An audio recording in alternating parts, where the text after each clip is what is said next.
السلام علیکم ورحمۃ اللہ وبرکاتہ۔ امید کرتا ہوں کہ آپ سب لوگ ساتھ خیریت سے ہوں گے، انجوائے کر رہے ہوں گے اپنی فیملی کے اندر، اور آپ لوگوں کو میری کہانی کا بھی انتظار ہوگا۔ آج تھوڑے سے چینج کے لیے میں ذرا کہانی آپ کے لیے اس پارک کے اندر لے کر کے آیا ہوں تاکہ آپ لوگوں کو تھوڑا ذرا آنکھوں کو بھی ٹھنڈک پہنچے، گرین سبزہ دیکھ کر کے، گراس دیکھ کر کے انشاءاللہ۔ تو کہانی کا آغاز کرتے ہیں۔ کچھ ایسے ہوا کہ ایک صاحب تھے، فلسطینی تھے، وہ فلسطین میں پیدا ہوئے تھے۔ تو اس زمانے میں بڑا لوگوں کو، یہ میں آپ سے بتا رہا ہوں اس اباؤٹ یہ بات ہے 1984 کی۔ تو کافی مطلب کہ 35 نیرلی 40 ایئرز ہونے کو آئے جب کی یہ بات ہے۔ تو ایک صاحب تھے پیلسٹینین، اور ان کو شوق تھا کہ وہ ڈینٹسٹ بنے۔ تو اس زمانے میں ٹرینڈ ہوگا میرے خیال میں کہ لوگ جو تھے وہ ڈینٹسٹ کے لیے انڈیا جاتے تھے پڑھنے کے لیے۔ تو انہوں نے بھی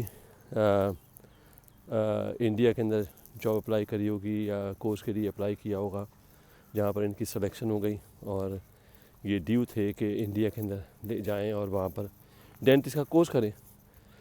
لیکن اللہ تعالیٰ کو کچھ اور ہی ان سے مطلب کہ امتحان کہہ لیجیے، کچھ اور تھا، لیکن ان کی جو ڈیسٹنی تھی وہ ڈیفرنٹ تھی۔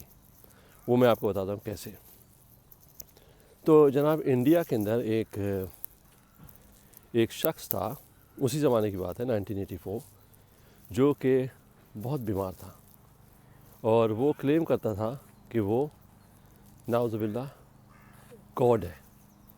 تو لوگ اس کی بڑی پوجا پاٹ کرتے تھے، کیونکہ وہ گاڈ تھا۔ کیا اس کا بیک گراؤنڈ تھا مجھے اتنا نہیں پتا، اس کا علم نہیں ہے اتنا، لیکن وہ چونکہ وہ کہتا تھا میں گاڈ ہوں، تو اس کے لوگ لک آفٹر کرتے تھے۔ اچھا، گاڈ جو تھے نا، گاڈ صاحب، وہ ایک زمانے میں بیمار ہو گئے۔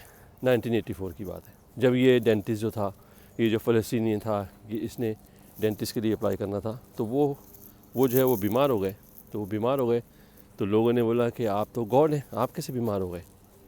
تو اس نے بولا کہ میں تو گاڈ ہوں، لیکن میں بیمار میری صرف جسم ہوا ہے، میں ابھی بھی گاڈ ہوں، میں دوسرے کے جسم میں چلا جاؤں گا، میں گاڈ ہی رہوں گا۔ تو انہوں نے بولا اچھا ایسے کیسے ہو سکتا ہے؟ تو اس نے بولا کہ دوسرا گاڈ آنے والا ہے، جو کہ آپ لوگوں سے آپ کو مطلب نہیں کہ آپ میرے بعد باڈی کے اندر وہ گاڈ ہوں گا میں، وہ ڈیفرنٹ باڈی ہوگی۔ اچھا، تو جناب وہ گاڈ جو ہوگا اس کی کیا خوب چیزیں ہوں گی کہ وہ اسی طرف سے آئے گا جس طرح پیلسٹائن ہے، اور اس کا رنگ بڑا گورا ہوگا، اور وہ عربک بولتا ہوگا، اور وہ اس ٹائم پہ آئے گا۔ تو اب یا تو امتحان کہہ لیجیے سب لوگوں کا، یا اٹ واز اے بگ کو انسیڈنٹ کہ یہ جو ہمارے فلسطینی بھائی تھے، ان کو وہیں پر ہی جانا تھا، اسی زمانے میں جانا تھا، عربک بھی بولتے تھے، اور جو انہوں نے چیزیں بتائی ہوں گی وہ ان کے پاس تھیں۔ تو لوگ ان کا ویٹ کرنا شروع ہو گئے۔ میں اتنا پرانی بات بھی نہیں کر رہا، 1984 کی، جس زمانے میں لوگ پھر بھی عقل و شعور والے تھے۔ تو جب گاڈ کا انتقال ہو گیا ان کے، تو وہ تو بڑے بیچارہ، ان لوگوں کو بڑا افسوس ہوا، گاڈ چلے گئے، تو وہ نئے گاڈ کا ویٹ کرنے لگے۔ تو جب یہ وہاں پر پہنچے تو ان کو پتہ ہی نہیں تھا، وہ ویٹ کر رہے تھے۔ شاید مجھے یاد پڑ رہا ہے کہ اس نے یہی بولا تھا کہ وہ اس جگہ میں آئے گا، تو وہ ٹرین اسٹیشن میں ویٹ کرنا شروع ہو جاتے تھے۔ وہاں پر ایک ہی ٹرین جاتی تھی، مجھے گاؤں کا نام نہیں پتہ کیا تھا۔ تو جب وہاں پر وہ اس کی ٹرین پہنچی، تو لوگوں کے اندر نا وہ باتیں اسپریڈ اراؤنڈ ہونا شروع ہو گئے کہ وہاں پر ایک بندہ پہنچا ہے، اس اسٹیشن پہ پہنچا ہے، اس کو یہ اس کی ساری چیزیں جو ہمارے گاڈ نے بتائی تھیں وہ اس کے پاس ہے، اور میں ذرا اس پیڑ سے بھی ٹک لگا لوں، تو وہ اس کے پاس ہے ساری، تو وہ تو گاڈ ہے۔ تو اس کو انہوں نے پکڑ لیا۔ یہ تو بہت ڈر گیا، اس کی سمجھ میں نہیں آیا کہ کیا ہے۔ تو اس کے بعد اس کو ہار پہنا دیے، اور اس کو کندھوں پہ اٹھا کر کے لے گئے، اور یہ بیچارہ اپنی زبان میں بول رہا ہے کہ میں نہیں ہوں وہ جو تم سمجھ رہے ہو، پتہ نہیں کس کو سمجھ رہے ہو، میں نہیں ہوں وہ.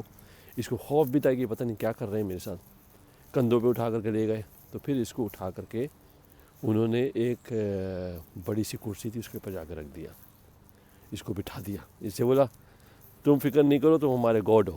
اس نے بولا یار دیکھیں کوئی آپ اللہ تعالیٰ ایسا بھی کرتے ہیں کہ آپ ڈینٹسٹ بننے گئے ہیں اور اللہ تعالیٰ نے آپ کو ہی گاڈ بنا دیا وہاں پر. استغفر اللہ. تو جناب اب وہ ہوتے ہوتے وہ بیٹھا تو اس کو تھوڑی دیر بعد نا آئیڈیا ہونا شروع ہو گیا کہ یار یہ لگتا ہے واقعی میں ہی گاڈ ہی سمجھ رہے ہیں، ان کا مارنے کا کوئی ارادہ نہیں ہے. تو وہ ایکٹ کرنا شروع ہو گیا گاڈ کا. تو جو پرانا گاڈ تھا اس کے پاس تقریباً 1.5 ملین اس کے بھگت کہہ لیں، کیا ہوتا ہے بھگت ہوں گے، پتہ نہیں کون ہوں گے، جو اس کو فالو کرتے تھے، فالوورز کہنے چلے. تو یہ جب آیا تو اس کے فالوورز تو ہو گئے جناب تقریباً 7.5 ملین جو کہ اس کو فالو کرتے تھے. پھر بڑا مشہور ہو گیا. تو یہ گاڈ بن گیا وہاں پر جا کر کے، ڈینٹسٹ کے بجائے تو گاڈ بن گیا. تو اس زمانے کی جو پارٹی تھی گاندھی صاحب کے جو نواسی تھی میرے خیال میں اندرا گاندھی. تو اندرا گاندھی کا اس زمانے میں تھا الیکشن، جس کے اندر مجھے یاد پڑتا ہے وہاں کے ایکٹر امیتابھ بچن بھی اس زمانے میں اس الیکشن میں ہوتے تھے، مجھے یاد پڑ رہا ہے. تو جب اندرا گاندھی کا الیکشن آیا تو انہوں نے دیکھا ہوا کہ بھئی یہ تو بڑا اوپینین لیڈر ہے وہاں کا، اس علاقے کا. اگر یہ ہماری پارٹی کے اندر آ جائے تو ہماری پارٹی کو تو اسٹریٹ اوے 7.5 ملین کیا اس سے بھی زیادہ ووٹ مل سکتے ہیں. تو انہوں نے اس کو اپروچ کیا اندرا گاندھی کی پارٹی نے.